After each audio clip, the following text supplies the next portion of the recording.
Welcome everyone to the Art of Spiritual Sleep. This is the class of today. I'm very appreciative to see all your comments on our WhatsApp group of dreams. And by the way, if you are not yet in this WhatsApp group, I am very much urging you to join us, as all of you guys have been beautifully sharing your experiences and dreams. And, I'm answering obviously for everyone. Sometimes I'm answering more on a personal level, but well done. This raises a wonderful awareness into the quality, obviously, of our dreams, into really having an access finally into the 99%. And as you know, the 99% is what is really ever present, as opposed to the 1%, which is completely illusionary. And so today we are going to address the whole idea of sleep. What does it mean to sleep spiritually? Why do we even need sleep? Yes. And we're going to see some very interesting scientific facts which express to us how important is the sleep and how important, of course, is the quality of our sleep. So let's start with some science. As a matter of fact, I'm sure that all of you guys are a little bit aware that there are 4 different phases while we sleep. 4 different phases. And it's very easy to understand. We can totally relate to it. We have the phase where, we go to sleep and then we feel a little bit woozy, a little bit not here, not there. Then we enter a slightly deeper moment in our sleep. Then it goes even deeper. And we're at the deepest point of the sleep, which is the REM, where we have a lot, paradoxically, a lot of brain activity, right? We think we sleep, no way, that's it. We sleep like a stone. We sleep like a rock. Nothing else is going on. Not at all.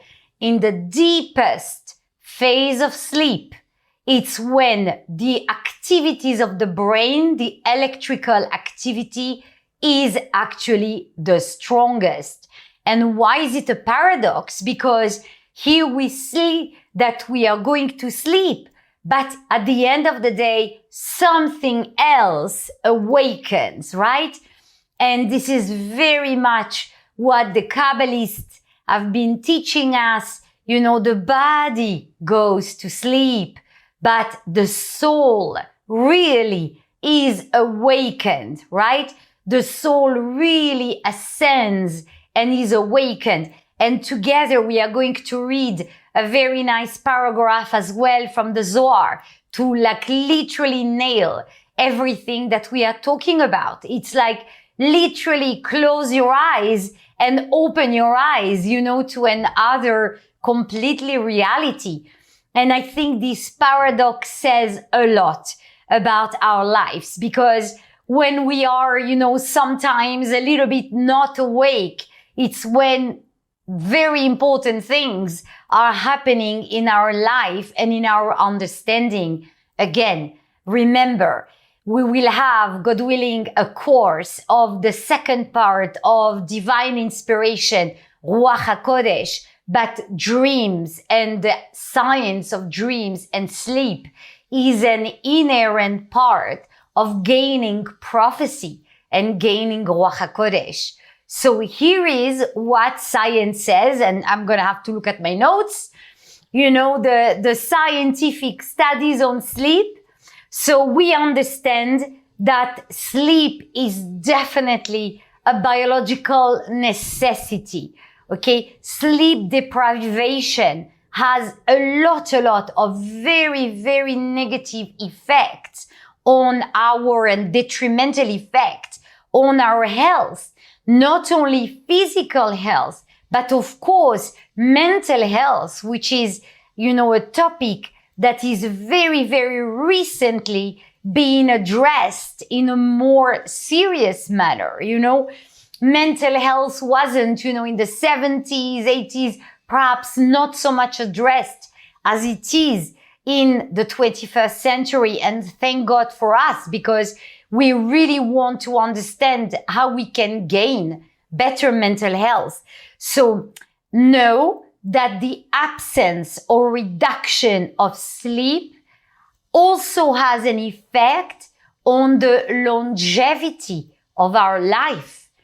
And, people that work, technically inverting the day and night. And I know that many of you guys listening to me today are, in the profession of nursing or doctors, etc., or even security guards, where sometimes you have to invert the day and the night. You have to know that this can be done in a shorter time, but on a longer time, it really affects the biological clock of the body and can create, unfortunately, damages to our health. I've very much been in touch with many of our friends, flight attendants. Obviously, my husband and I live in a plane, so to say. And so we meet a lot of flight attendants, which, are changing time zones. And while changing time zones have, of course, a lot of negative effects on their sleep. Well, it's also been found that it has a lot of negative effects on the reproductive system, on all the hormonal cycle of the body. So even scientifically speaking, take care. Yes, sometimes we need to work at night. I understand it completely, but let's try to do so in a sensible manner, not to have like too long period of times where, day and night are changed. And why is that? Because really, truly, Kabbalistically, during the night, when it's really pitch black, it's only then that our soul can ascend, in the right manner and receive the energy that it needs in order to recover, in order to have messages. And it's a lot more difficult to have the same quality of sleep and to feel really restored, to really feel that our soul received the messages when we sleep during the day. So, all the great care workers out there who are listening to this class, let's try to maneuver in a sensible manner and see what can be done to not have too long time, not sleeping, at night and sleeping during the day. Okay. So as it affects as well, scientifically speaking, it's an increased risk of mortality, increased risk of cardiovascular disease, diabetes, obesity. It's a problem. Okay. Because obviously when we are asleep at night, we also eat more, right? In order to stay awake, we drink coffee, we try to eat and nibble a little bit. Not a great idea from the point of view of the functioning of the body. And remember, Maimonides Rambam always said, we have a duty to take care of our body. It's a very important, duty. And it's actually considered to be one of the mitzvot, of the good actions of the Torah. From the point of view of the Torah, we have the duty to cater to our body in the right manner and supply everything that our body needs in order for that body to host the soul, right? The body is the ornament or the temple, if you will, of the soul, and it needs to be taken care of in the right manner. Other important scientific facts: the longest time that a human being can go without sleep, it's 11 consecutive days. 11 consecutive days, or as the scientists put it, 264 hours. Past that time, it will lead to madness, than death. Okay? It's proven. Unfortunately, those experiences have been done on animals and I'm sure on humans, chas v'shalom, in time of war, in time of difficult, moments, period of time in humanity where the person has to defend themselves or has to be on a fight flight. 11 days is the absolute maximum that we can live without sleeping. Okay? So that's strange, right? Because when it comes to eating, we can last a lot longer without eating. A lot longer. We can, chas v'shalom, not eat for months and still be alive as long as we have drinks. If we don't drink water, then also our lifespan is tremendously reduced, yes? But eating, we can unfortunately last on hunger for a very long time, as unfortunately history has shown it to us, concentration camps and all those times where people were starving for months at a time, maybe even years, right? So that's not a go for sleep. No sleep for 11 days. That's it. We are in very, very high risk of death. Okay. So that's very interesting. So I would like to read together from the Zohar. We're going to read from the Zohar Lech Lecha. So here is what it says. So I'm going to read it a little bit in shorten and accelerate. Don't worry, dear student, you have this proper version, also on the WhatsApp. Obviously, you can download all our PowerPoint, but we have them as well in the WhatsApp group. Take a look at the biography and you'll have all the PowerPoints in great details. So here is what it says from the Zohar. Rabbi Shimon was walking along the way, accompanied by his son, Rabbi Eleazar, and Rabbi Abba and Rabbi Yehuda.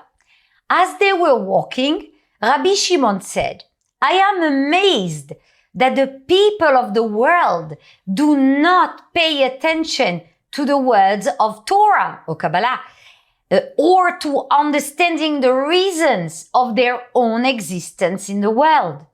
He opened the discussion by saying, with my soul have I desired you in the night. With my spirit within me, I will seek you early. So this is a verse from Yeshaya, one of the prophets' books. This verse has already been explained. When a person goes to bed, his nefesh, meaning the lower part of his soul system, lower part of the soul, his nefesh, animal soul, lives and mounts on high. And if you say that they all mount on high, referring to the other grades, ruach and neshama, it is not so, because not everyone sees the face of the King of the light.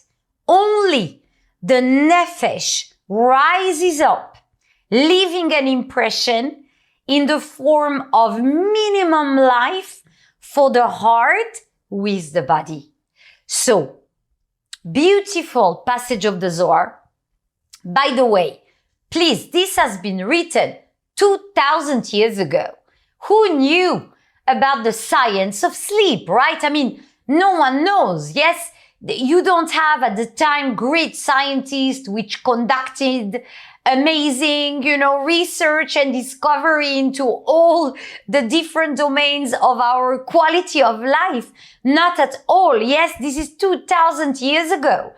It's era 0 or 60, in Gregorian year. It's really, really early. We barely have, scriptures and writings, all around the world from that period. Barely, okay? We have the Torah, we have the Zohar, but we don't have a lot. And here it says something amazing, right? It says that during the night, literally, the body is like almost frozen. A minimum of life is left within the body, as even the nefesh, the lowest part, ascends to receive energy from the light. And there it like really literally sees things, but obviously the amount of amazing messages the soul will receive at night totally depends, as you know from the previous classes, completely depends on the quality of our day, it depends on the efforts we've made. It depends on the quality of our connection with the light during the day, right?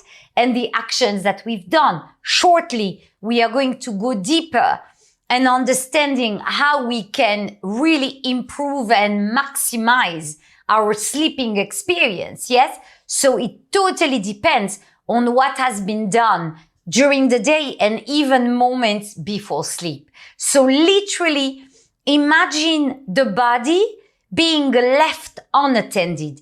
And therefore you need to know that from a Kabbalistic point of view, when we wake up, whether we slept in the morning, we wake up in the morning, we slept at night, or even during a sleep during the day. Yes, we had a little siesta, or we are working at night and we sleep during the day.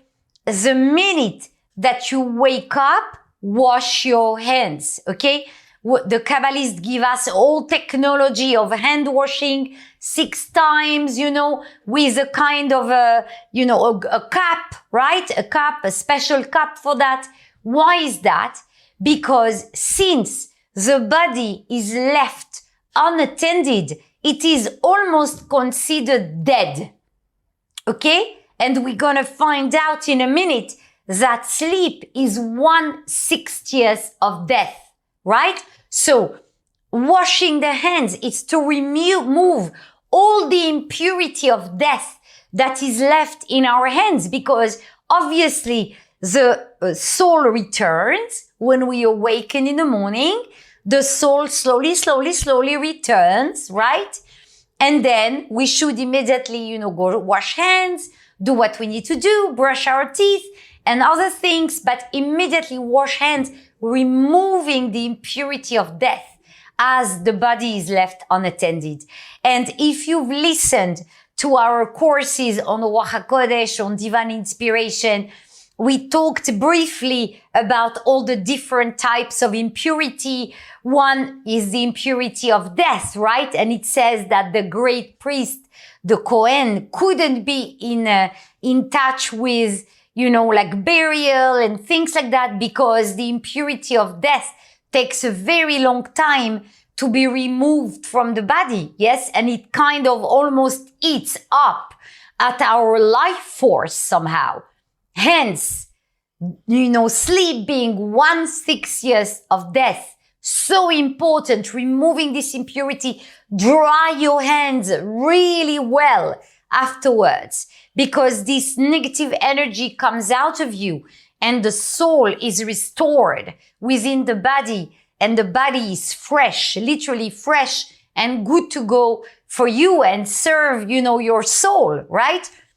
Always remember, dear friends, the body is the dog, the soul is the master, and not vice versa. Most of the time, our soul is the dog and the body is the master. Let's remember that. We want our soul to supersede everything. And that's also the reason why we wash hands, remove the impurity, allow the soul to literally be rebooted somehow within the body. Okay. So beautiful, beautiful Zohar, which explains, really in depth the sleeping experience and how much light and life force and energy is brought to the body, Not sleeping equal death.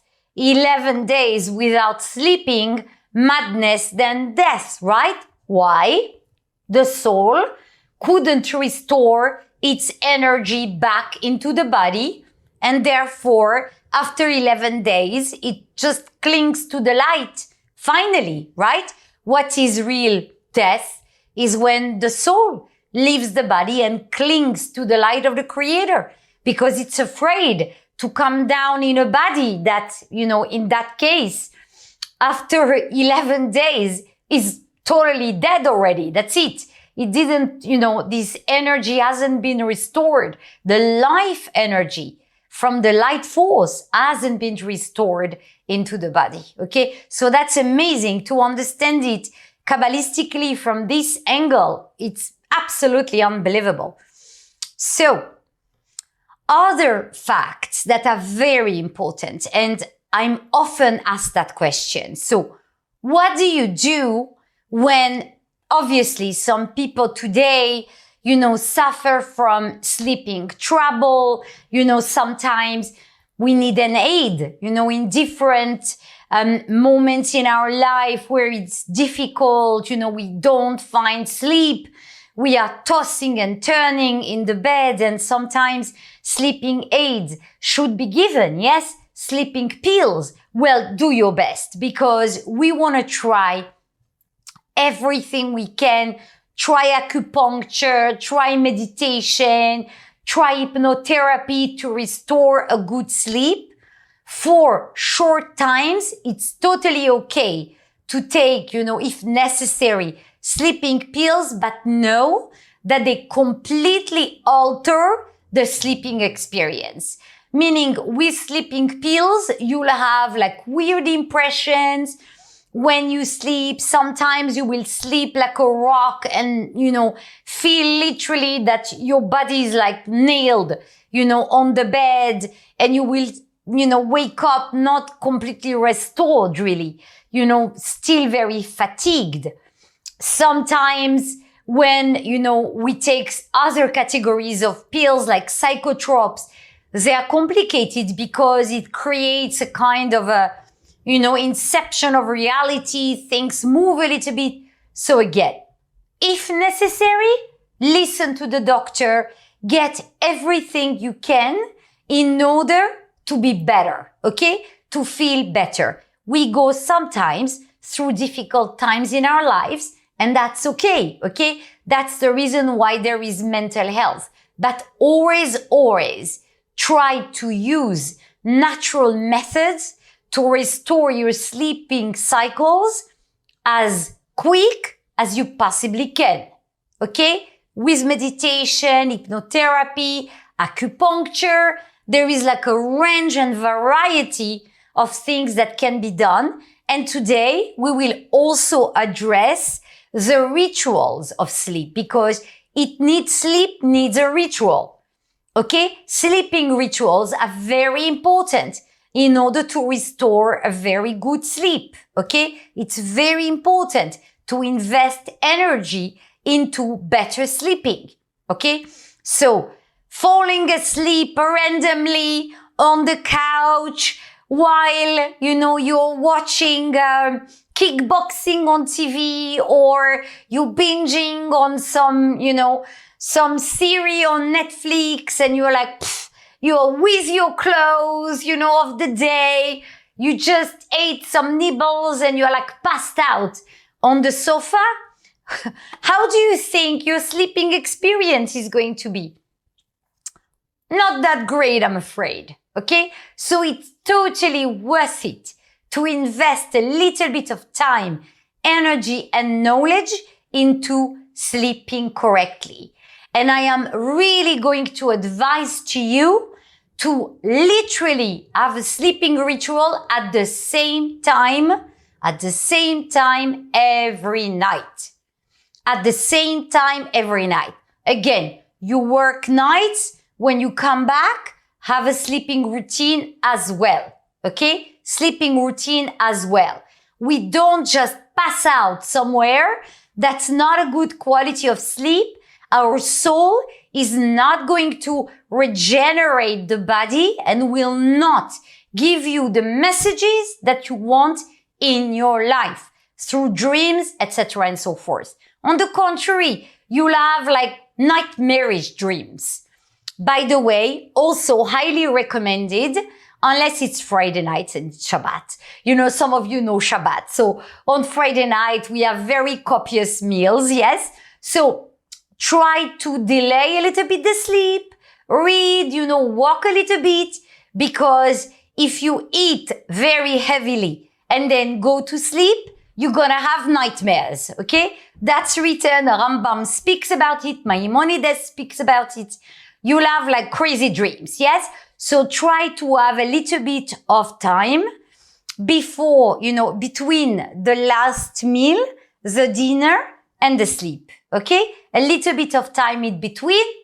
Friday nights, sometimes when you come at the Kabbalah Center or you're invited by one of your teachers, it goes long into the night, but it's Friday night, you're already in another energy, we're already in the energy of Zeranpin, so one can tell we are already a little bit in another dimension, so that's okay. Take a little bit of time, but that's okay, okay?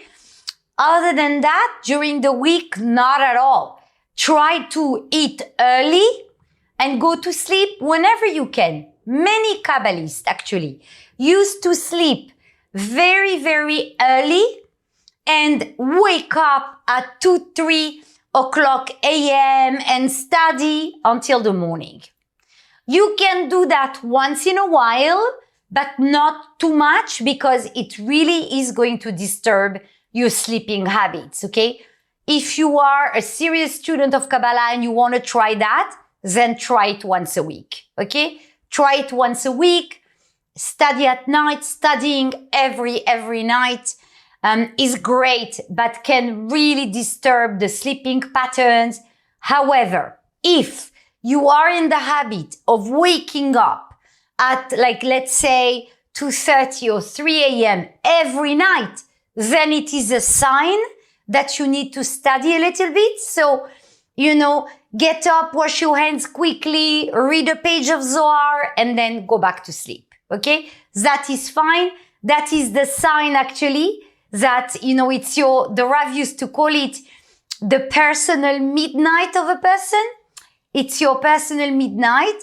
It's the time that your soul awakens and craves some knowledge from the light, then it's okay. But don't put the alarm clock at 3 o'clock in the morning unless it's once a week, and wake up and have like a mess the next day. All right? So please take care. Do everything, but do it reasonably, please. Okay? So try to not sleep before going to sleep and have a sleeping ritual. So, good Kabbalistic sleeping habits. How does that look like? So we said going to sleep at the same hour with a sleeping ritual. Okay? Sleeping ritual. So what does the sleeping ritual include? It's including a bedroom that is well tidy, okay, not a mess, where you have the suitcases and God knows what, and the clothes of the week, and no, make an effort many hours before you go to bed. You didn't have the time because you went to work very early. When you come back, tidy a little bit your house, take the clutter out of the bedroom, make sure that the window is a little open, the bed is made, there is no sharp object. I know that some of us collect swords, knives, and whatnot. Definitely, they don't belong in a bedroom. They just don't. If you guys live in a castle and you have like some animal trophy, like, I don't know, a moose on the wall, I'm not sure about this. Not confident it's the best thing in the bedroom. If you are on a holiday in a castle in Scotland and in your bedroom you have one of those moose hanging up, maybe you want to change bedrooms. I'm not very confident about this, okay? So we need literally a tidy, airy, fresh sheets bedroom. Always sleep with the window open, okay? And No screens, no screens. Take a book, take a Zohar, take something meaningful to read before you go to bed, okay? Leave that on your bed table. Very important as well. No mirrors overseeing the bed, okay? Mirrors are a problem because they obviously detect movements, and so you might be a little bit unsettled during the night. There are quite a few writings about it in even other spiritualities that it's not a good idea to have your image reflected during the night. So if you have a mirror, on the corner of of your bedroom, that's fine, but not mirroring you while you sleep. Okay? So that's very important. Very important as well. If possible, if and when possible, the orientation of the bed should always be east-west. Okay? East-west. It's very good for, the energy field of the earth. East-west, you'll have a better sleep. If you can, great. If you cannot, do what you can. However, one thing is highly not recommended is to have the bed literally facing the bedroom door. Okay? So I'll read exactly what Rabbi Chaim Vital, on behalf of the Ari, Rabbi Isaac Luria, says about it. He says, one should not sleep with one's head or feet directly facing the door in a position that it looks like one was about to be taken out of the room, referring to, chas v'shalom, God forbids, a person passes away, he's gotta be vehicled kind of out of his bedroom through the door, okay, with the feet first or the head first. So it's really energetically not optimal. So be smart. You guys are smart. Maybe we can change the rooms. Maybe the master bedroom goes somewhere else where the bed is in a better place. Okay? So possibly east-west. For sure, no head or legs facing the bedroom. Okay? The bedroom door. And the room should be dark. Okay, some of us are still uncomfortable in the dark. I understand. I would say leave a light open outside of the bedroom. You can leave the corridor open and then you will see a little bit of light transpiring through the bedroom door if you are uncomfortable with pitch black. But pitch black is recommended. It's better quality of sleep. The soul, the body understands it's night. Time for me to elevate, gain messages. Much better. Much better. Okay? And if you leave a little bit the window open, you can have a little bit of light from the outside. So it's not bad. Okay? It's not bad. We can maneuver this. If you're really, really, really anxious about, having real total darkness, then have one of these little lamps, but in a very remote corner that you cannot literally see it. Okay? To promote again, much better sleep. Please, no phones, no computers in the bedroom. Get them out. If your office is in your bedroom, which is not recommended, again, air it up before going to sleep and get all the appliances completely out. Much better, otherwise the sleep will definitely be disturbed. Great. Consciousness of going to sleep. Better not sleeping in the nude. Okay? For sure, not sleeping in your daily clothes. Please don't faint on your bed. Okay? Take the time to change and put something airy and, I don't know, a long t-shirt, a pajama, I really don't care, or underwears, but why not in the nude? Because the body is a bit left unprotected. So we kind of want to put something to cover it up if possible. If you can't really stand it, at least have a sheet on top of you. Okay? Better, because the consciousness protecting the body when the soul already has left it. Okay? So to be covered somehow. Very, very important. Same time every night you make your way to bed. So let's say 11 p.m. comes, you close up, switch off all the lights, go brush your teeth, take the makeup out if necessary, change into your PJs, and take a book, take your glasses, have a little night lamp, read some things, and here is what you need to do before completely letting go of the light and everything else. 1, review your day as if flying from above. Okay, so you've read a couple of pages, close the book, switch off the light, go through your day in a light manner, not with nerves. I mean, sometimes we have not such good days, but like detach from yourself.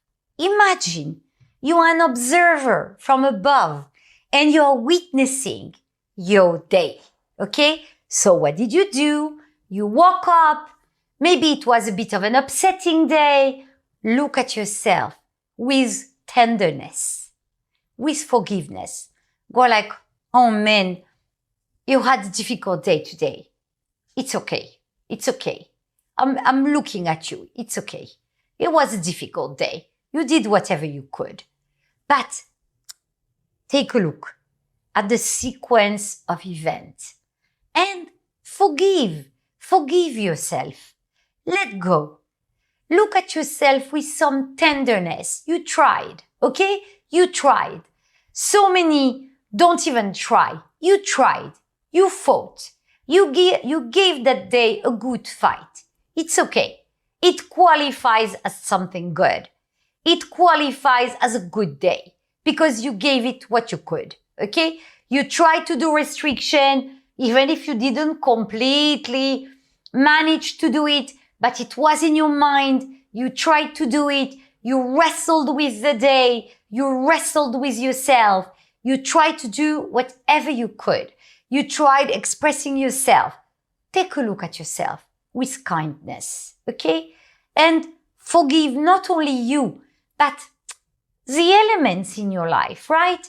I mean, the boss that was so difficult, or your colleague, or whatever, or a family member that upset you that day. Let it go. Let it go. Like observe from above, like you are elevated and you already know the truth and you're okay and you're okay and you accept, you know? It's a process of forgiveness, of acceptance, of kindness to the self. So very important, you know? And after having reviewed this day very quickly, you know, as if flying from above, literally validate your day, validate yourself, and have a mini conversation with the light. Say, you know, I want to do better. I try to give it my best, and I know that next time I'm going to do better. I know I'm capable of better, and it's going to be okay. It's going to be okay. Next time, I'll definitely make it stronger, and I'll express myself better, and I will be more connected to my soul. Just make that, you know, internal promise to the light. You know, give all your findings, so to say, to the light.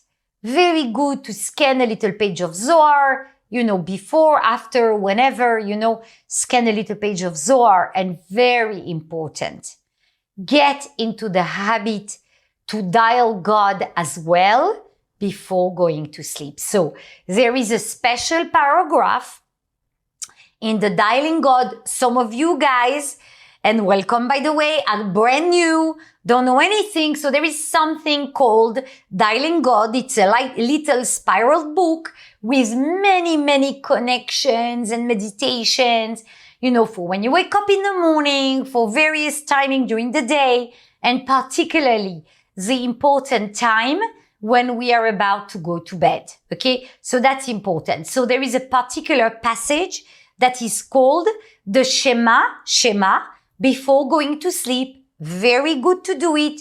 You recite it with your eyes closed, and literally you bring into your body, into the 248 segments, 365 other segments of the body. You bring the light everywhere. Okay. Like all the light that exists in the light force, in the cosmos, you bring it to every corner of your being, and it washes you. Okay. It's literally like, I would say, a spiritual shower before you go to bed. And there is an extra, if you want to, and you can, an extra paragraph, which is called Birkat HaMapil.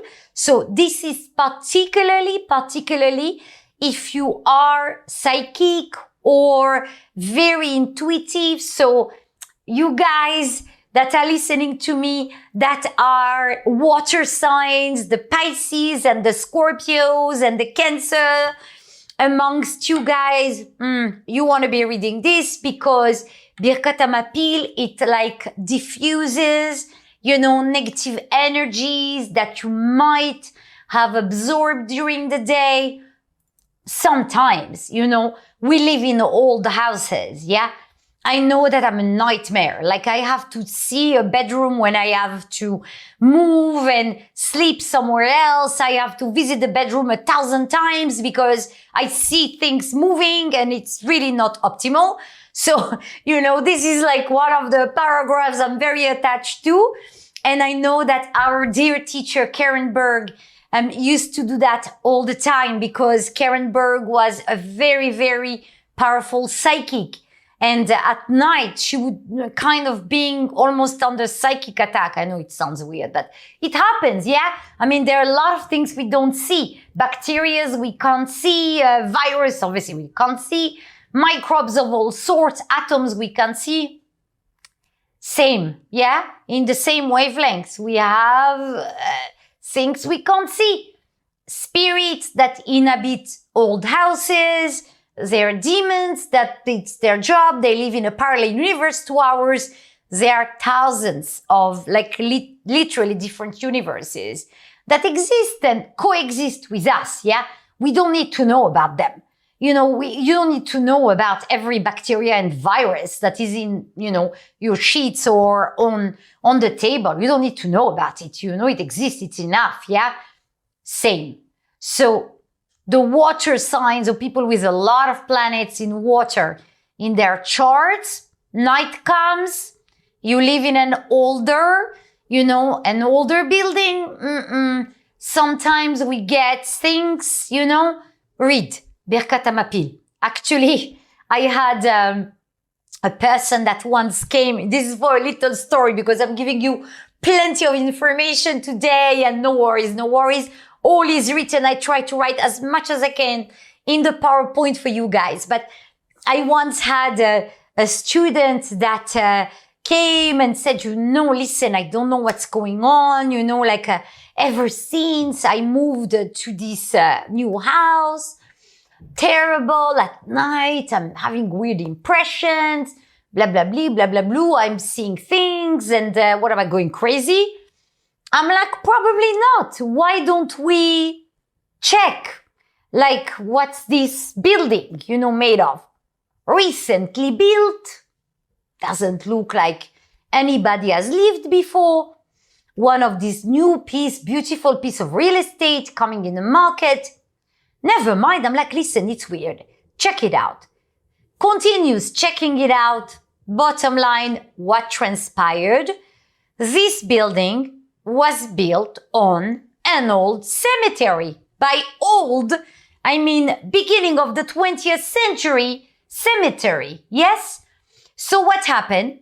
As it happens, the contractor discovered that there were tombs. Yes, I mean, the person bought the land, brought a contractor digs for the foundation, discovers there is a cemetery, goes to the landlord. The landlord was like, oi, oi, oi, how big? Very big. Oh, we now have to transfer all the tombs? No way. Put concrete on it. They did. They put concrete on it. Bottom line, the entire building is built on a cemetery. I don't even want to know, right?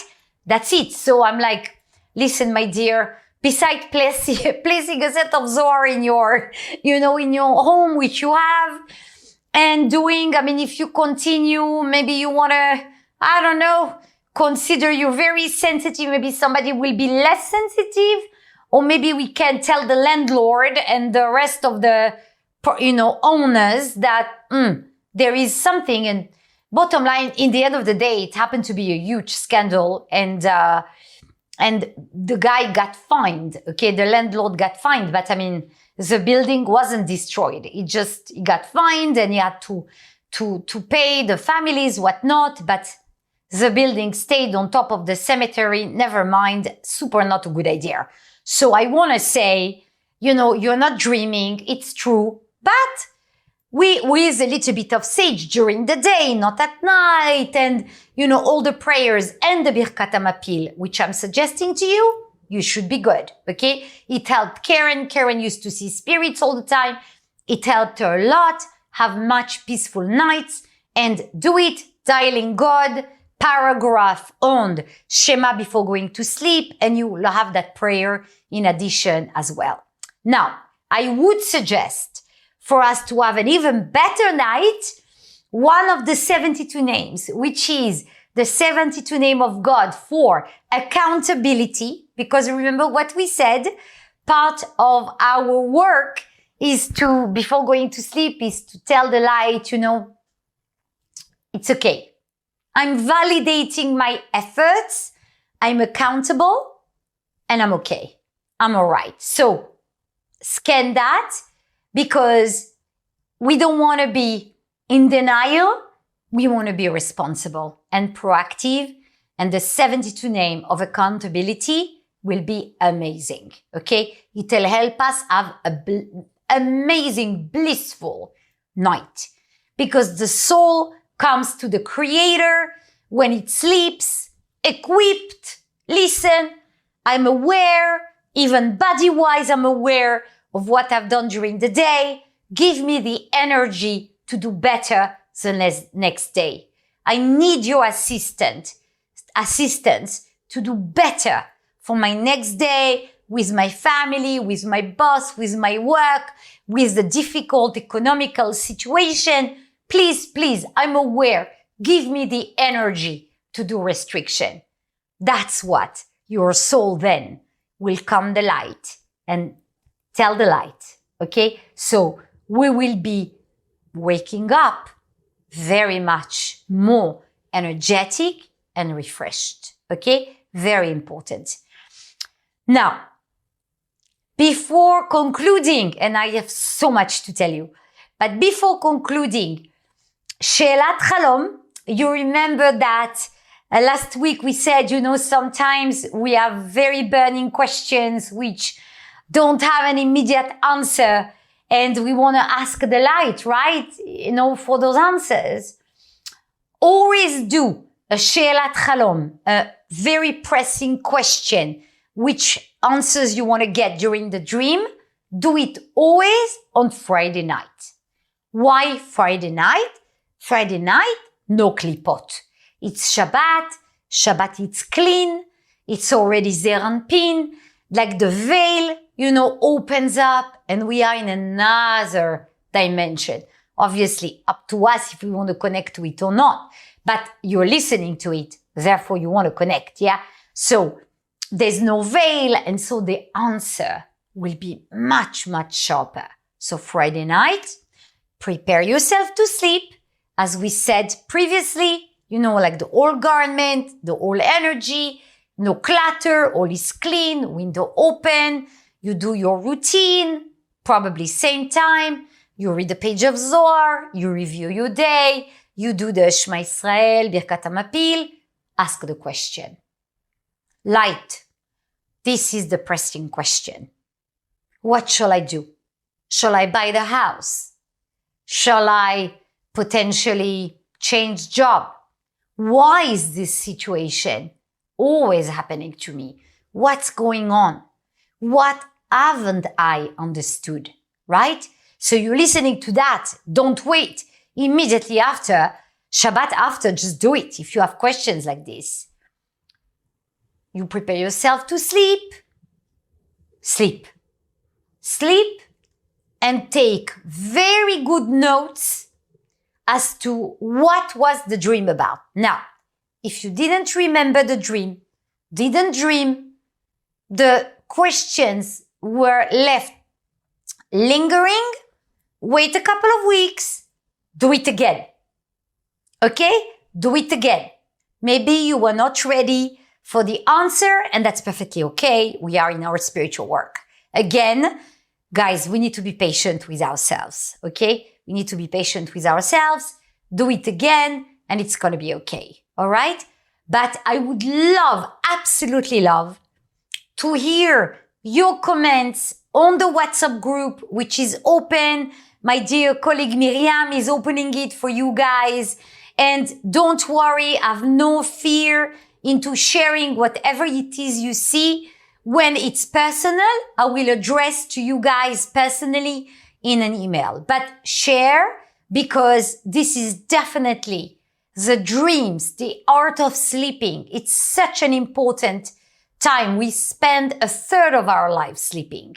And, rightfully so. We spend a third of our life literally regenerating our soul and body energy so we can live a good and proper life, so we can make decisions, and we have the energy to do restriction and fight all the battles of this universe we call Malchut, the dangling Sphira, the one that gives us so much problems and so much judgment, always under attack. We need the sleep to elevate to a higher consciousness and literally be channels, better channels in our life. So I hope that this course has been enlightening to you, and I really, really hope that this is gonna tremendously improve your sleeping habits and the quality of the messages that you get. Remember the 72 name for accountability. Just imagine the letters, imagine them dancing around you, and breathe them in. Allow those letters to come to you and cleanse you. Thank you so much for attending this course of spiritual sleep and dreams. And God willing, we will have very soon a new course on divine inspiration number 2 and more challenges for you guys. I'm very excited to go really together to our next level. Thank you so much for being with us today, and Chodesh Tov, new month of Cancer. All the best to you guys.